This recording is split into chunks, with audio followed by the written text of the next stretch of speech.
है। यह क्या होता है हम लोग जानते हैं। मूविंग कॉइल गैल्वेनोमीटर एक इलेक्ट्रिक डिवाइस होता है और यह डिवाइस किसी भी सर्किट में करंट है कि नहीं इसका पता लगाता है, यस नो में डिटेक्शन करता है। यही डिवाइस के बारे में working, construction, principle, deflection, sensitivity, ammeter, voltmeter, shunt, ये जितना नाम हम लिए हैं ये सब गैल्वेनोमीटर में होता है। इसी सब के बारे में आज पढ़ना है, तो वहीं पर हेडिंग दे दीजिए और इसी में जो हम लिख रहे हैं आप लोग भी नोट करिए इसको। यहीं पर सबसे पहला लाइन हम लोग लिखेंगे, it is an electric device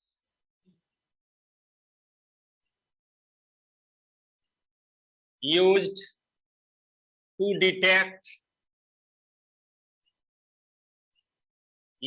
detect presence of current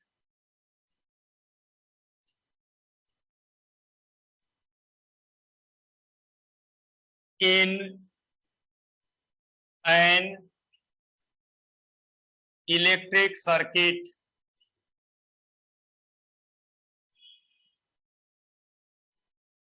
किसी इलेक्ट्रिक सर्किट में इलेक्ट्रिक करंट का डिटेक्शन करने के लिए इस डिवाइस का इस्तेमाल किया जाता है।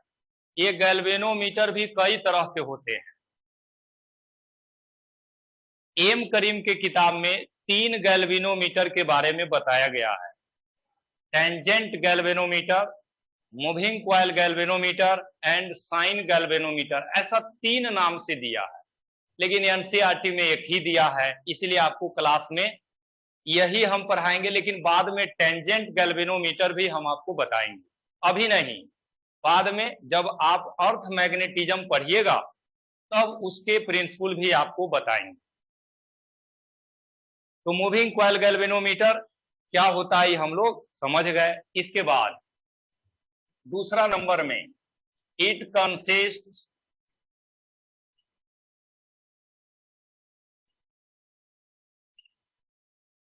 पहला नंबर में मैग्नेट,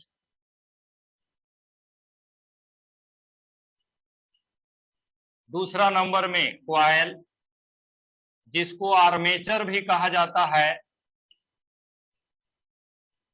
तीसरा नंबर में सॉफ्ट आयरन कोर,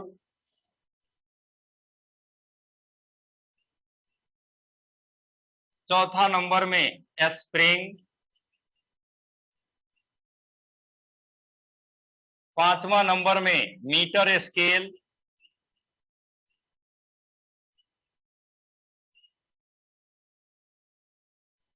और भी कई सारे होते हैं।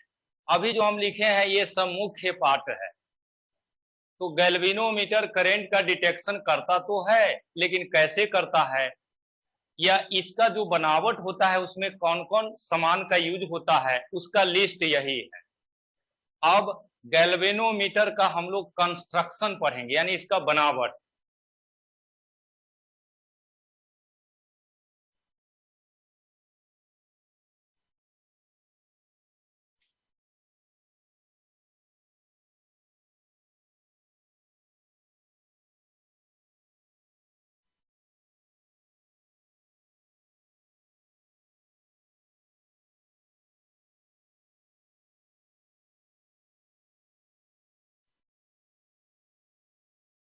फिगर पहले समझ लीजिए तब आप लोग बनाइएगा।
ये मूविंग कॉइल गैल्वेनोमीटर का इंटरनल स्ट्रक्चर कुछ ऐसा ही होता है।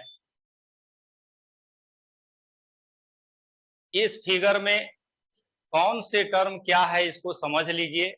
यह मीटर स्केल है, इस पर रीडिंग मेंशन रहता है, बाद में हम इसके बारे में चर्चा करेंगे। अभी नीचे आ जाइए। ये दोनों जो बॉडी है ये मैग्नेट है, मैग्नेट को काट करके ऐसा शेप बना दिया जाता है। इस दोनों मैग्नेट के बीच में जो खाली जगह है, इस खाली जगह में मैग्नेटिक फील्ड डेवलप होते हैं और उसका डायरेक्शन नॉर्थ पोल से साउथ पोल की तरफ होता है। उस मैग्नेटिक फील्ड को हम लोग इस तरह से यहां पर ड्रॉ करेंगे। This is the direction of magnetic field. दूसरे जगह दिखाइएगा तो ऐसे, ये सभी एरो मार्क मैग्नेटिक फील्ड के डायरेक्शन को रिप्रेजेंट करते हैं।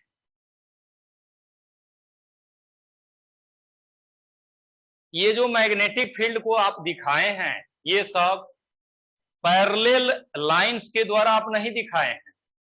सभी लाइन को देखिएगा ध्यान से तो ऐसा लगता है कि सब लाइन एक सेंटर पर जा रहा है। इस तरह के फील्ड को रेडियल फील्ड के नेम से जाना जाता है। ऐसा देखने से लगता है कि यह लाइन यहां से जो निकला है वह यहां तक जा रहा है, यह लाइन जो निकला है वह भी यहां तक आएगा, ये सभी लाइन वहां तक जाएंगे, लेकिन एक रेडियस के ऑर्डर में। इस तरह से यहां से लाइन निकला यहां पहुंचा, यहां से निकला यहां पहुंचे।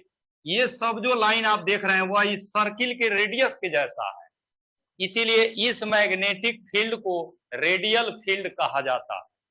ये जो फुटबॉल के जैसा बॉडी आप देख रहे हैं यही है सॉफ्ट आयरन कोर। यह एक मटेरियल का नाम है, आयरन का ही होता है, लेकिन इसमें कुछ स्पेशल प्रॉपर्टी होता है।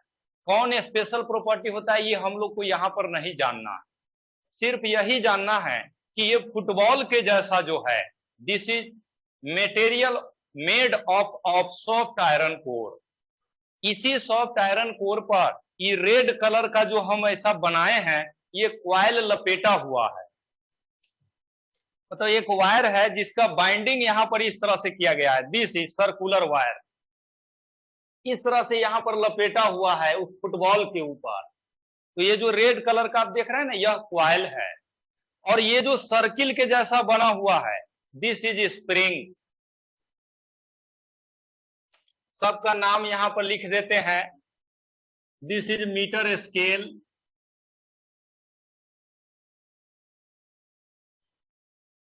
ये जो देख रहे हैं दिस इज मैग्नेट,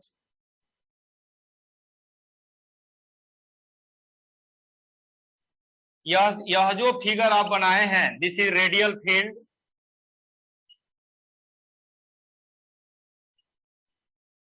इसमें जो यह बना हुआ है दिस इज स्प्रिंग, और इसी फिगर में जो यह रेड कलर का आपने बनाया है दिस इज कॉइल। तो मुख्य कंपोनेंट जो सब वहां पर है सब आप देख रहे हैं, और उसी सब का नाम भी यहां पर हम लिखे हैं।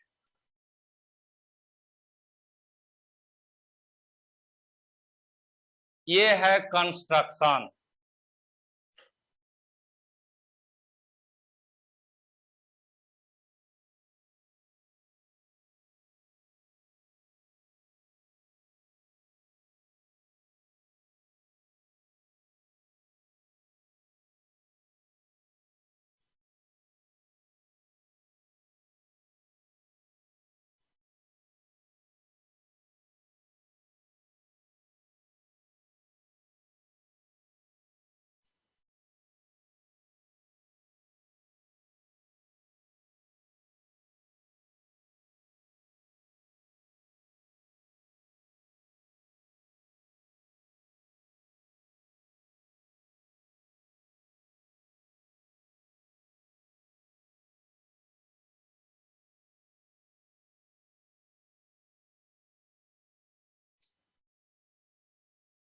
तो मूविंग कॉइल गैल्वेनोमीटर का बनावट हम लोग देख चुके हैं।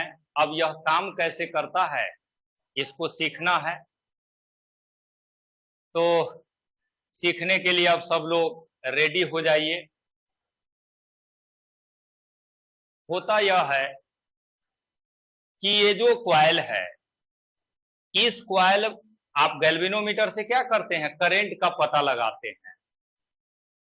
इसको पता लगाने के लिए सर्किट में जोड़ना पड़ेगा, और सर्किट में जब आप जोड़ेंगे तो इस कॉइल में करंट फ्लो होगा। जिस कॉइल में आप करंट फ्लो करा रहे हैं वह कॉइल कहां पर रखा गया है, मैग्नेटिक फील्ड में। मैग्नेटिक फील्ड में जब कॉइल में करंट आप देंगे तो कॉइल पर टॉर्क लगेगा। टॉर्क लगने के कारण यह कॉइल फैन के जैसे रोटेशनल मोशन करने लगेगा। तो ये जो फुटबॉल जिस पर आप कॉइल को लपेटे हुए हैं, ये पूरा फुटबॉल रोटेशनल मोशन करने लगता है। टॉर्क लगा और इस तरह से यह घूमने लगेगा क्लॉकवाइज डायरेक्शन में। जब ये ऐसे घूमेगा, ये जो आप देख रहे हैं दिस इज नीडल, इसको नीडल कहा जाता है, घड़ी के सुई के जैसा है। यह नीडल डिफ्लेक्ट होगा। जब यह हिला, यानी इसमें डिस्टरबेंस हुआ कि हम लोग समझ जाएंगे करंट है, क्योंकि यहां डिस्टरबेंस होने का कारण टॉर्क है। ये रोटेट करेगा तब यह हिलेगा या डिस्टर्ब होगा या यह अपने पोजीशन से हटेगा, और ऐसा होने के लिए टॉर्क चाहिए, टॉर्क होने के लिए करंट चाहिए। तो आप करंट देंगे, टॉर्क लगेगा, यहां पर नीडल में डिफ्लेक्शन हो जाएगा और हम लोग जान जाएंगे कि करंट है कि नहीं। This is the principle of moving coil galvanometer. लेकिन जैसा कि आप जानते हैं, आप फिजिक्स में कोई टॉपिक जब पढ़ते हैं तो सीधे यह बोलने से काम नहीं चलेगा कि करंट दिए, यह सुई जो है इधर उधर हिलने लगा तो हम लोग जान गए करंट है। हम लोग को यह भी बताना है, यह भी जानना है कि यह नीडल इस मीटर स्केल पर क्या रीडिंग करेगा। ये सब पर मार्क लिखा रहता है। जैसे घड़ी में आप देख रहे हैं ना, 10, 11, 12, 1, 2, 4, 6 लिखा रहता है। नीडल जहां पर जाता है हम लोग कहते हैं टाइम वही है। घड़ी में आवर एंड हैंड जो है, घंटा वाला सुई अगर 6 पर है तो हम लोग कहते हैं 6 बज रहा। उसी तरह से ये जो आप बनाए हैं प्लेटफॉर्म, इसमें सब जगह लिखा रहता है। जैसे यहां पर 0, यहां पर 50, यहां पर 100, यहां पर 150, यहां पर 200, यहां पर 250, इस तरह से बनाया गया है। ये जो रीडिंग हम लिखे हैं यह वोल्ट में भी हो सकता है, एम्पियर में भी हो सकता है। अब यह सुई जैसे अभी जहां पर है, जहां पर आप दिखाए हैं, इससे स्पष्ट पता चलता है कि यह डिवाइस बता रहा है, अगर ये करंट का वैल्यू मान लीजिए आप लिखे हैं तो ये नीडल बता रहा है कि करंट का वैल्यू 50 से थोड़ा ज्यादा है। या ऐसा हम लोग गिनती करके भी देखिए, 1, 2, 3, 4, 5 लाइन खींचे हैं, तो हर टर्म को आप ऐसे समझ सकते हैं 50 है तो 60, 70, 80, 90 और यह 100। तभी जिस पर है उसके सामने यह 70 एम्पियर रीड कर रहा है। घड़ी में भी तो हम लोग 12 के बाद 1 लिखते हैं, 12 के बाद बीच में जो रहता है वैसे ऐसे लाइन खींचा रहता है, उसका वैल्यू नहीं लिखा रहता, लेकिन उस लाइन के संख्या के आधार पर हम लोग वैल्यू पता कर लेते हैं। तो यह वोल्टेज लिखा रहेगा तो बताएगा कि 70 वोल्ट है, अगर करंट का वैल्यू लिखा हुआ है तो बताएगा 70 एम्पियर है। अगर यह डिवाइस करंट का वैल्यू बताता है तो इसी का नाम फिजिक्स में एमीटर रखा गया है। अगर यह डिवाइस पोटेंशियल का वैल्यू बताएगा तो इसी का नाम वोल्ट मीटर रखा गया है। एमीटर और वोल्ट मीटर अलग नहीं है। एमीटर और वोल्ट मीटर दोनों गैल्वेनोमीटर से ही बनता है। कहीं पर भी एमीटर का जरूरत है, गैल्वेनोमीटर का इस्तेमाल करते हैं।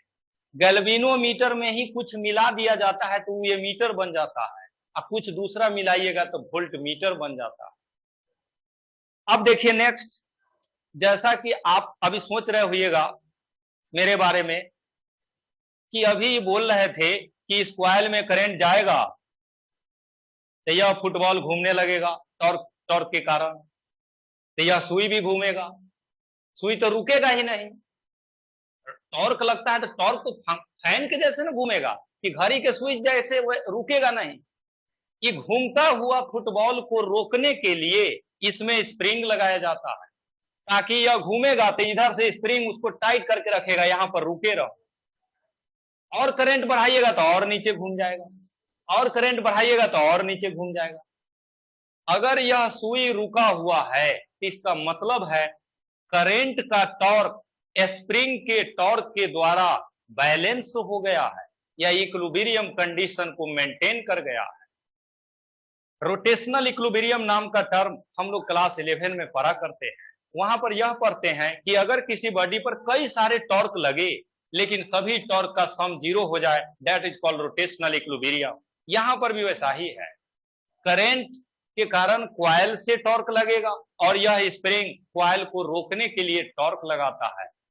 कॉइल जब रुक जाता है रोटेशन, तब हम लोगों को एसटीडी डिफ्लेक्शन यहां से पता चलता है। This is main principle of galvanometer. तो जो हेडिंग दिया है प्रिंसिपल, उसमें अब लिखना है।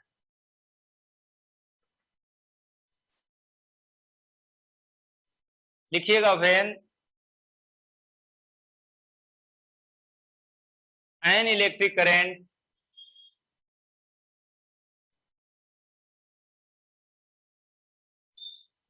when an electric current flows through the coil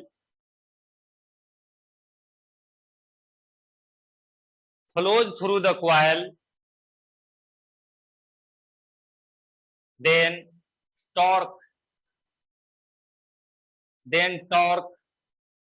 acts on it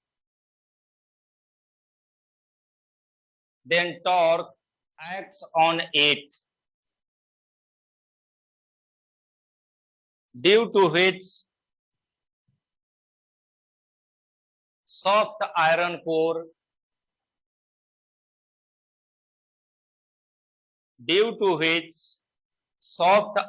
core comes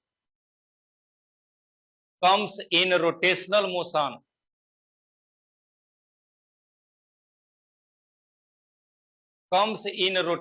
motion and so there is deflection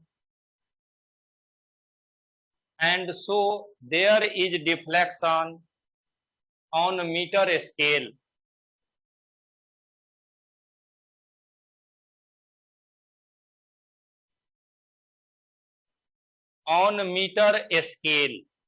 paragraph change करके लिखिएगा, to gate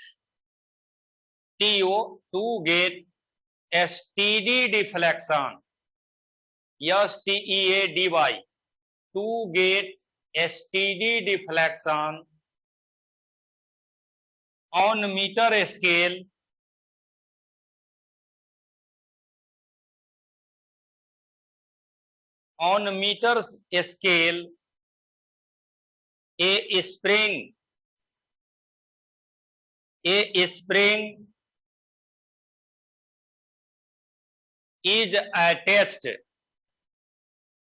a spring is attached which balance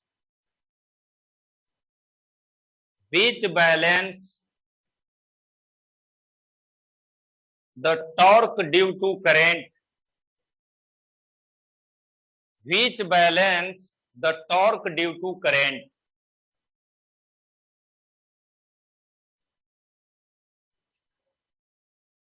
यहीं पर लिखेंगे इन एसटीडी डिफ्लेक्शन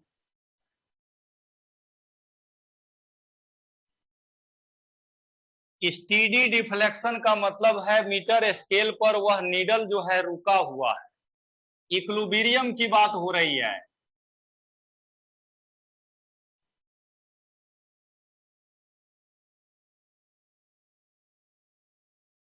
यहीं पर लिखेंगे torque acts on the coil, ये बराबर होगा torque provided by spring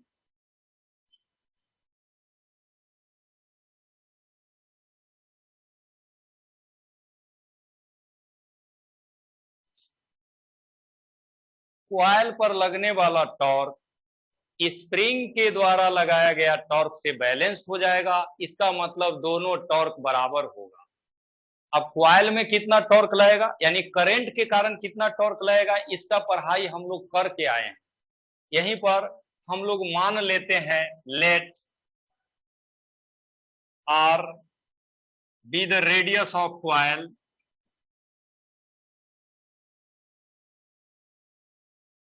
n be the number of turns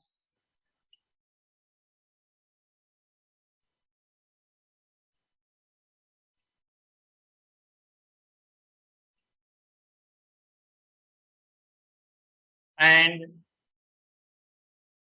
I be the current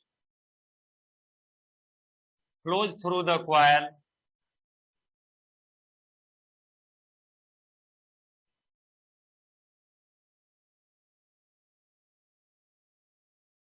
then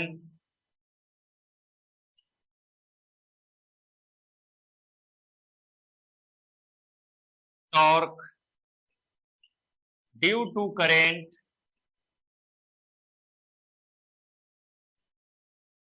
के द्वारा जो टॉर्क लगेगा यह टॉर्क बराबर होगा NIAB साइन थीटा, और यहीं से लिखेंगे torque provided by the spring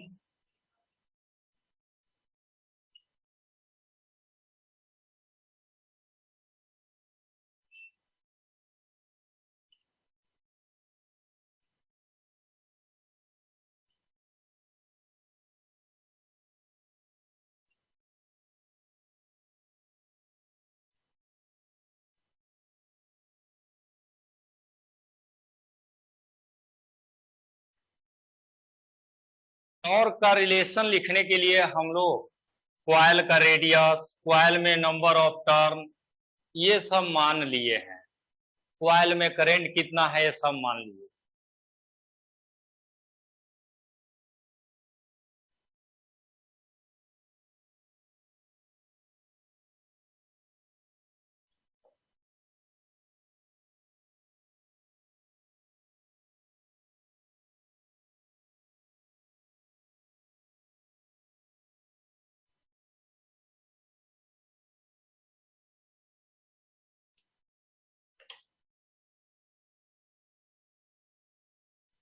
देखिए करंट से कितना टॉर्क लगता है तो अभी थोड़ा दिन पहले आपको बताए थे, मैग्नेटिक टॉर्क जब आप पढ़े थे। मैग्नेटिक टॉर्क बराबर NIAB साइन थीटा होता है, ये हम लोग जानते हैं। और स्प्रिंग के कारण जो टॉर्क लगता है वह बराबर होता है C थीटा, जहां पर थीटा यह सुई कितना एंगल से घूमा है उसका वैल्यू है, और C जो देख रहे हैं यह एक कांस्टेंट है। That constant is called torsional constant। यह C स्प्रिंग के नेचर पर डिपेंड करेगा, कैसा स्प्रिंग आपने फिट किया है। अब इक्विलिब्रियम में होगा तो दोनों टॉर्क बराबर होगा, यहीं से हम लोग के पास एक रिलेशन बन जाएगा।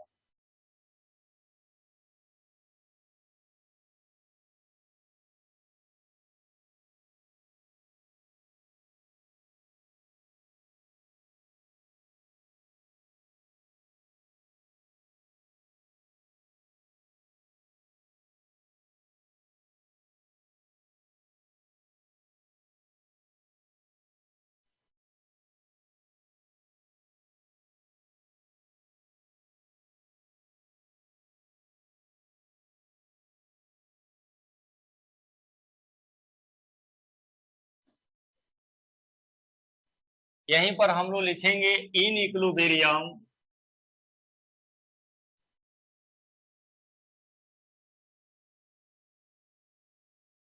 टॉर्क स्प्रिंग में जो होगा वही टॉर्क करंट के कारण होगा।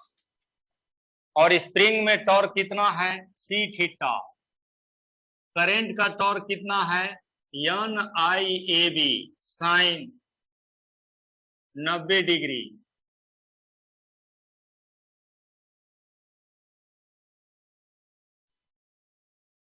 यहां पर जब गैल्वेनोमीटर हम लोग पढ़ते हैं तो इसमें टॉर्क का अधिकतम वैल्यू लिया जाता है कि कॉइल में करंट आप दिए तो सबसे ज्यादा टॉर्क कितना लगा, वह हम लोग यहाँ पर लिए हैं, क्योंकि उस टॉर्क को बैलेंस करना पड़ेगा स्प्रिंग को, अधिकतम टॉर्क को बैलेंस करना पड़ेगा। टॉर्क इससे बड़ा नहीं होता है, ये मैक्सिमम वैल्यू, इसको बैलेंस करेगा तभी वह सुई रुका रहेगा। तो इसी कारण से यहाँ पर मैक्सिमम वैल्यू लिया जाता है। अब चलिए मैक्सिमम ले लिए तो यहीं से देखिए सी थीटा बराबर हो गया एन आई ए बी, और यहीं से थीटा बराबर हम लोग लिखते हैं N A B by C into I. This is called deflection.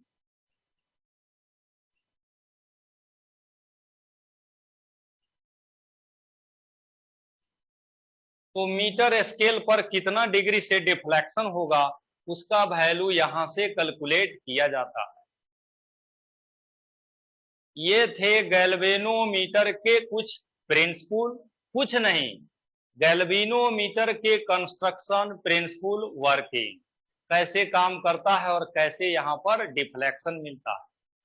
अब ये सब पढ़ लेने के बाद गैल्वेनोमीटर से जुड़े हुए कुछ टर्म सब है उसके बारे में पढ़ाई करेंगे। अब टर्म की शुरुआत हम लोग करने जा रहे हैं। ऐसे कुल 5-6 टर्म यहां पर पढ़ा जाता है। सबसे फर्स्ट में हम लोग पढ़ते हैं current sensitivity.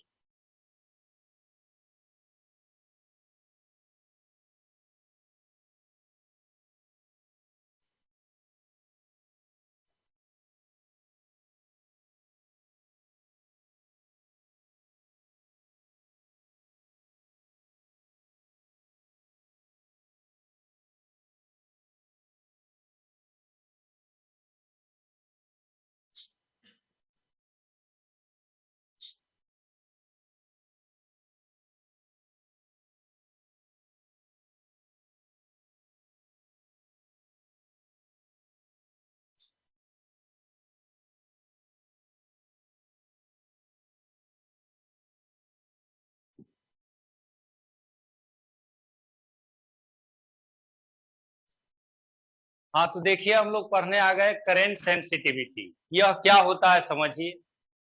Current sensitivity SI बराबर होता है डिफ्लेक्शन बाई करंट के। डिफ्लेक्शन ऑन मीटर स्केल पर unit current is called current sensitivity. और थीटा का वैल्यू आप पहले से निकाले हुए हैं, उसको रख दीजिए। जब रखिएगा तो यहीं से एस आई बराबर हो जाएगा एन ए बी बाई सी के।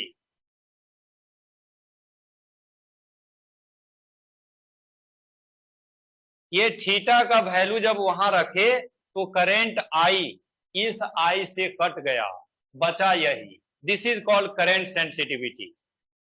नेक्स्ट टर्म है वोल्टेज सेंसिटिविटी।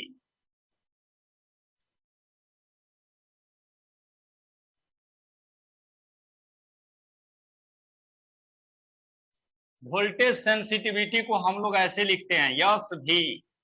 यह यस भी बराबर होता है deflection per unit voltage. Deflection by voltage को कहते हैं voltage sensitivity, deflection by current को कहते हैं करंट सेंसिटिविटी। थीटा का वैल्यू आप निकाले हुए हैं उसको यहां रख दीजिए। जब रखेंगे तो यस भी equals N A B by C, और यहां पर आ जाएगा आई बाई भी। यहीं पर हम लोग इस्तेमाल करेंगे बाई ओम्स लॉ। ओम के नियम में हम लोग पढ़ते हैं V इक्वल्स आई आर। यहां पर है I बाई भी, यहीं से I बाई भी बराबर क्या लिखिएगा 1 बाई आर। यहीं से हम लोग लिखेंगे वोल्टेज सेंसिटिविटी बराबर होगा N A B by C, और इधर आ गया 1 बाई आर। ये थे दो term current sensitivity end voltage sensitivity. अब एक तीसरा टर्म है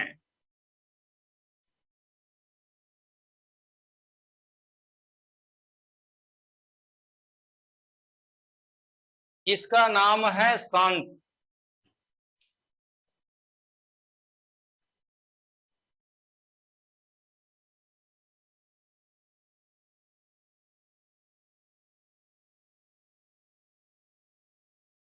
अब शंट क्या होता है इसको जानिए।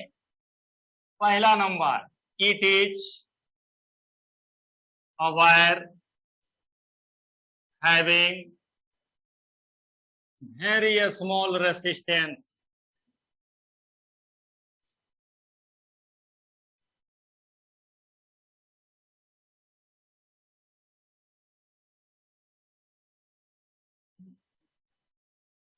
दूसरा नंबर, इट इज डिनोटेड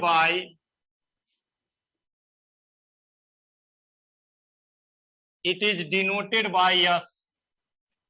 तीसरा नंबर, it is connected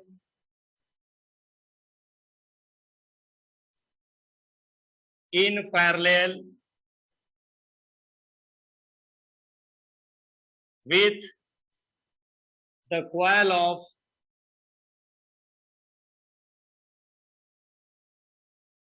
MCG।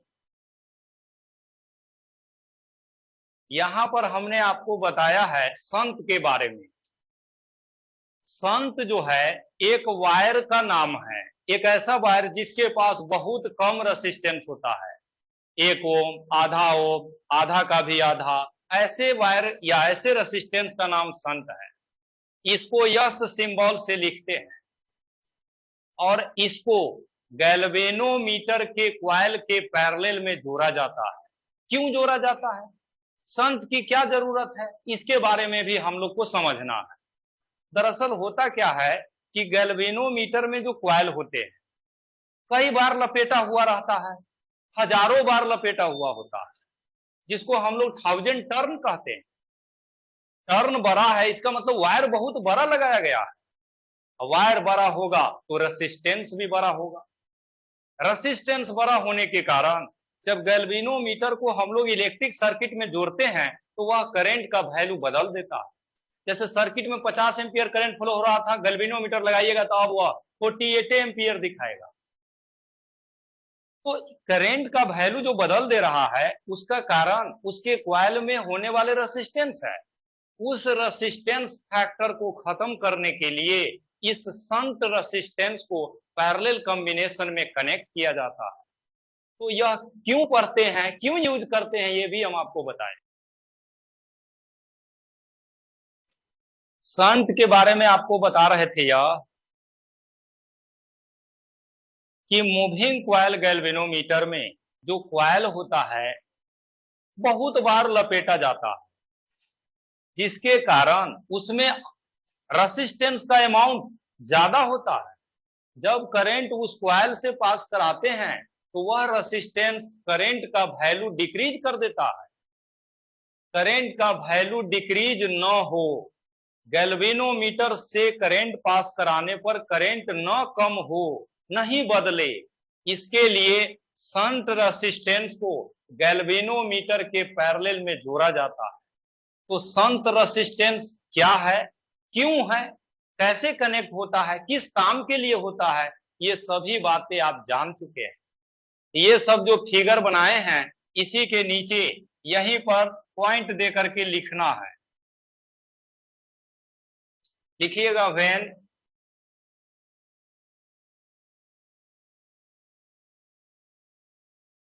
An electric current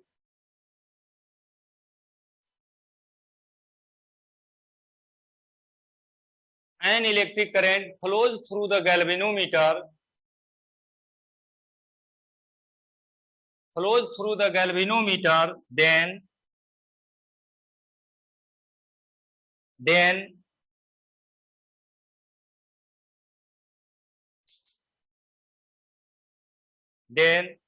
the coil of galvanometer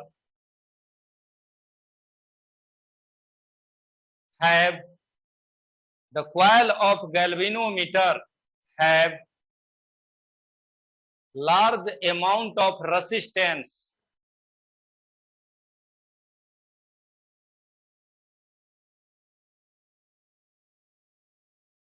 large amount of resistance due to which value of current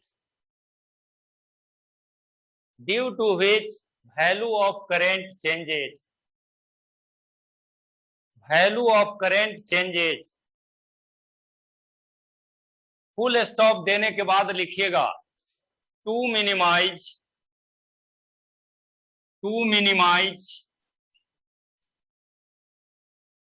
this factor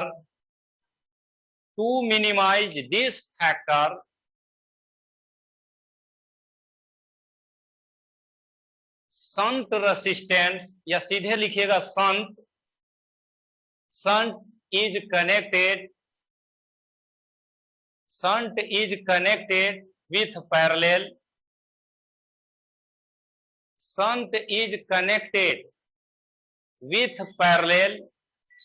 with the coil of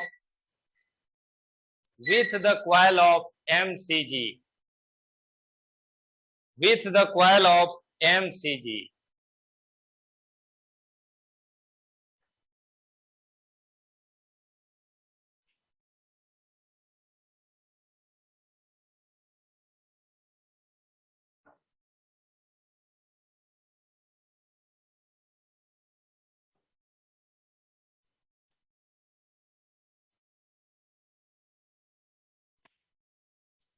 अब शुरू करते हैं। आज कुछ खास पढ़ना है नहीं, गैल्वेनोमीटर का पढ़ाई कल ही हम लोग कर चुके हैं। उसी गैल्वेनोमीटर का 2 पार्ट है, कई पार्ट तो कल ही पढ़ चुके थे। एक करंट सेंसिटिविटी, दूसरा वोल्टेज सेंसिटिविटी और तीसरा शंट। आज 2 टर्म है, एमीटर एंड वोल्टमीटर।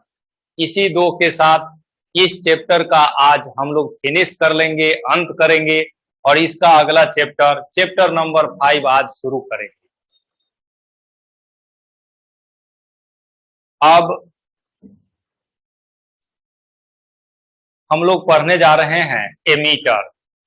एमीटर क्या होता है हम लोग बहुत दिन से जानते हैं।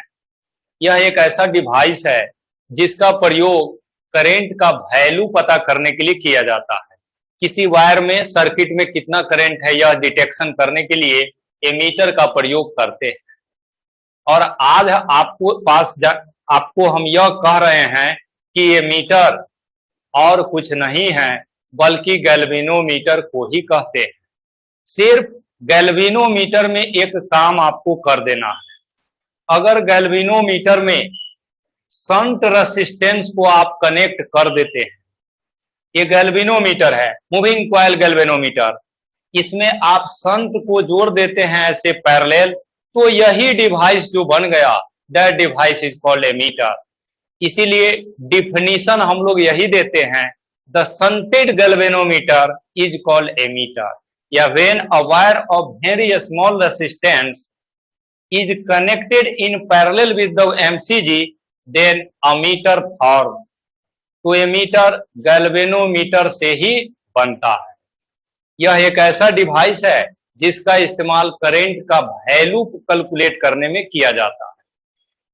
तीसरी बात, किसी भी सर्किट में एमीटर को हमेशा सीरीज में जोड़ा जाता है।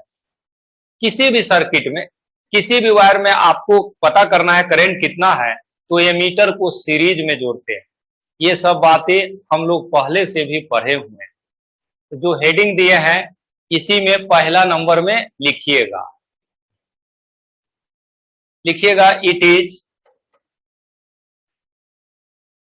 It is an electric device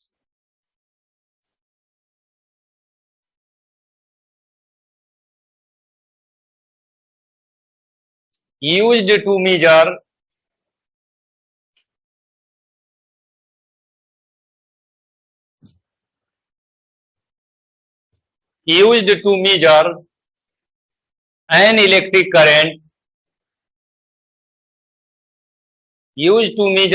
electric current in a circuit।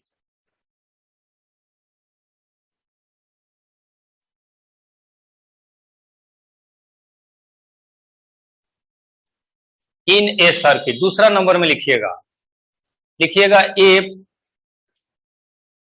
Shunt resistance, SHUNT, shunt resistance is connected in parallel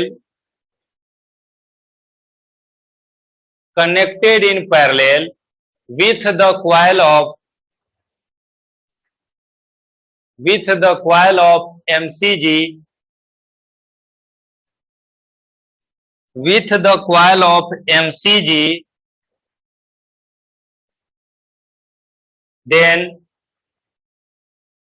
then it is called as ammeter.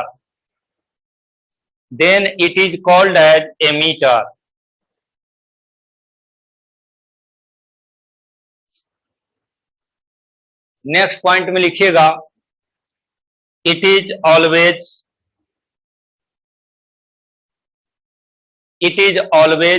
connected in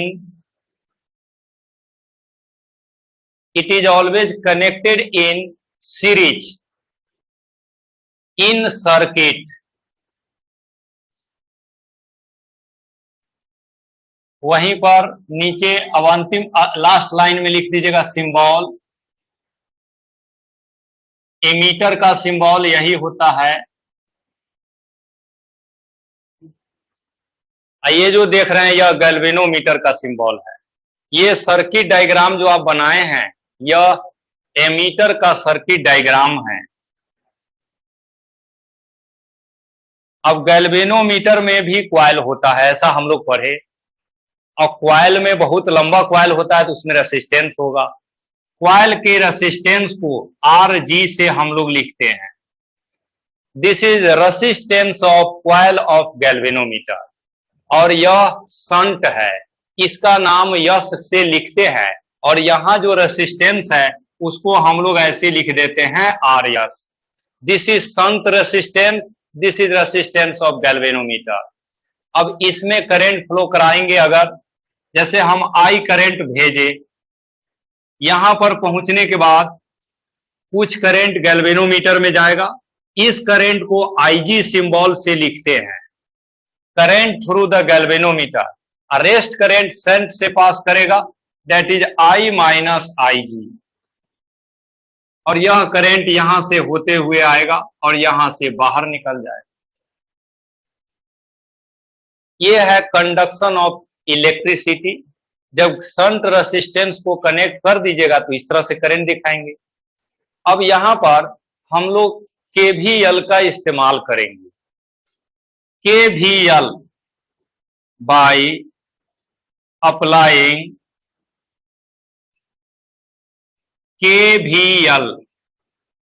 KVL का पूरा नाम हम लोग जानते हैं, पूछा जाएगा तो क्या बताइएगा? Kirchhoff's voltage law. और किरचॉफ्स का वोल्टेज लॉ क्लोज पाथ पर एप्लीकेबल होता है। यहां पर एक लूप ले लेते हैं, दिस इज लूप, ठीक है। KVL अब यूज करते हैं। दो ही, इस सर्किट का दो ही पार्ट है, एक शंट है और दूसरा गैल्वेनोमीटर है, तो दो ही का लिखना होगा पोटेंशियल। इस शंट रेसिस्टेंस का पोटेंशियल अगर हम लिखे तो कितना लिखेंगे? माइनस I माइनस Ig, और रेसिस्टेंस कितना है? Rs।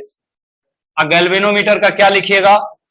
प्लस करंट है Ig, रेसिस्टेंस है Rg, और दोनों का सम कितना होगा?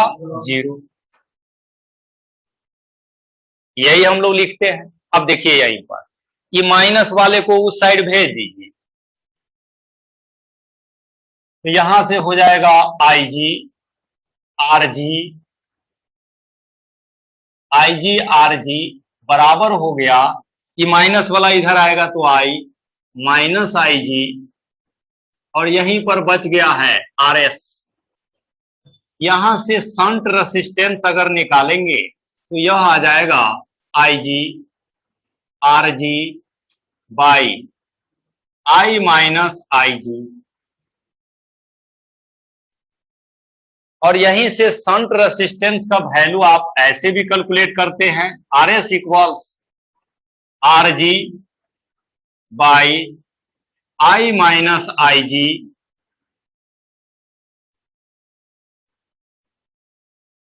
तो यह क्या लिखे हैं इसको एक बार क्लियरली समझ लीजिए।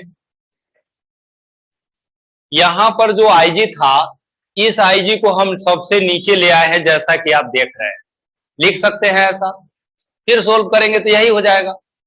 यहीं से R S that equals R G by, नीचे हो जाएगा आई बाई आई जी -1, और ये जो टर्म है आई बाई आई जी, इसको हम लोग यन सिंबल से लिखते हैं, that is R G by n-1। यहां पर जो आप यन लिखे हैं, वेयर यह यन लिखा गया है आई बाई आई जी की जगह पर। Total current by galvanometer current का रेशियो को यहां पर यन सिंबल से लिखा गया है।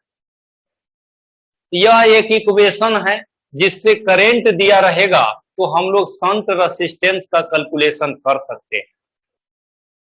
अब एक सर्किट बना करके एमीटर को कनेक्ट कर देते हैं हम लोग।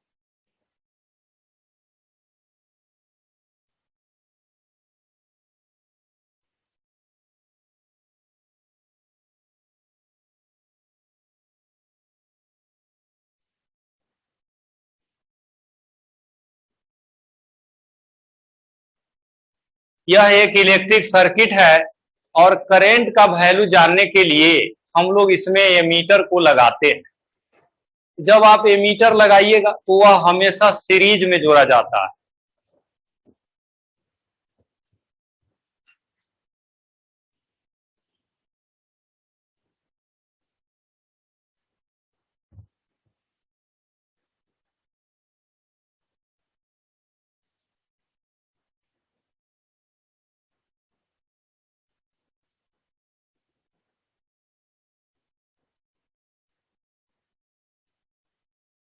इलेक्ट्रिक सर्किट में एमीटर का कनेक्शन इसी तरह से किया जाता है, सीरीज में हम लोग इसको जोड़ते हैं।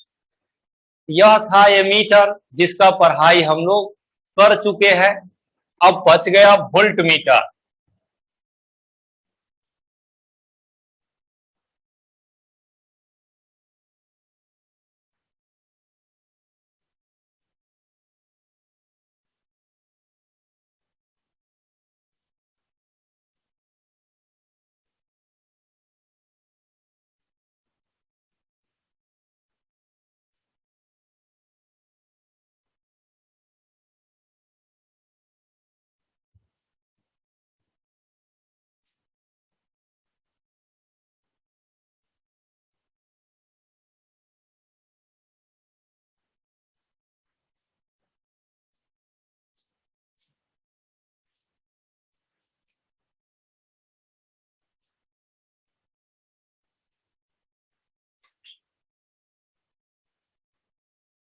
अब हम लोग के सामने है वोल्ट मीटर।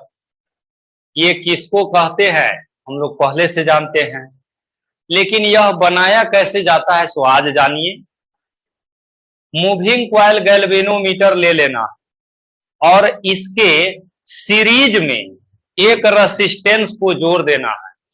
जिसको आप जोड़ेंगे वह बहुत बड़ा होना चाहिए, 100 होगा, 1000 होगा, 2000 होगा, 5000 ओम का होगा। तो वोल्ट मीटर गैल्वेनोमीटर से बनाया जाता है और बनाने के लिए गैल्वेनोमीटर के सीरीज में एक बड़ा रेसिस्टेंस को कनेक्ट कर देंगे। अगर ऐसा आप करते हैं तो यही आपका वोल्ट मीटर बन जाता है। तो वोल्ट मीटर भी गैल्वेनोमीटर से ही बनता है। वहीं पर जो हेडिंग दिए हैं इसी में पहला नंबर में लिखिएगा, लिखिएगा it is an electric device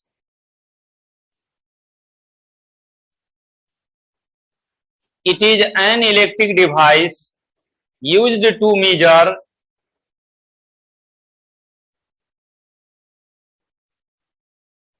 it is an electric device used to measure potential difference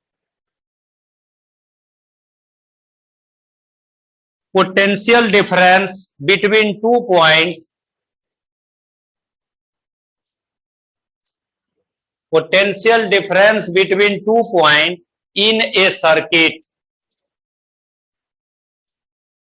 Potential difference between 2 points in a circuit.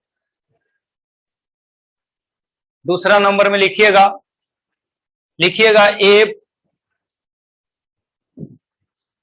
a large resistance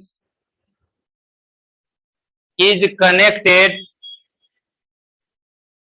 if a large resistance is connected in series with the coil of MCG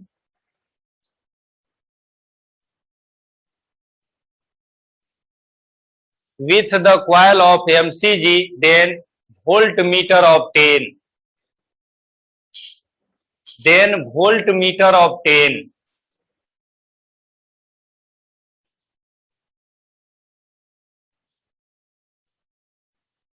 तीसरा में लिखिएगा it is always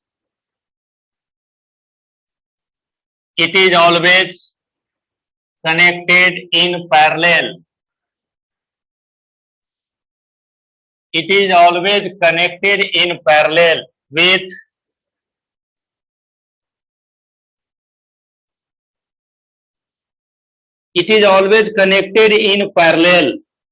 with नहीं लिखिएगा in लिखिएगा in electric circuit.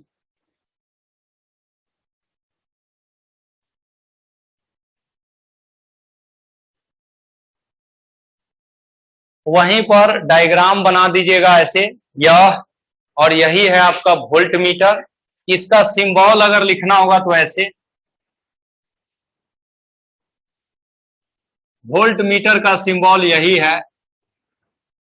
और electric circuit में इसको जोड़ने के लिए पैरेलल में कनेक्ट किया जाता है इस तरह से.